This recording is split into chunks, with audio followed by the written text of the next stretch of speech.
As the rail industry shifts to robotics, one of the best opportunities for process improvement is in robotic blasting of tank cars.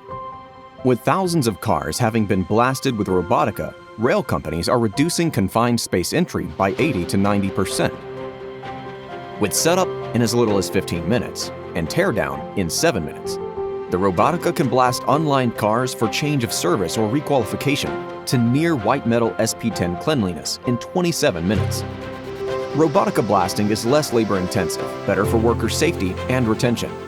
Removes contaminants off of substrates including hydrocarbons, soluble salts, sulfur, EO, and others, allowing you to reduce steps in your process, saving time and money.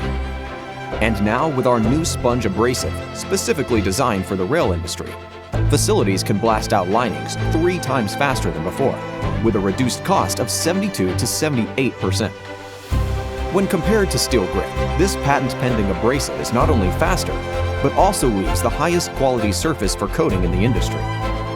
And with these new technologies, it's less expensive than steel grit.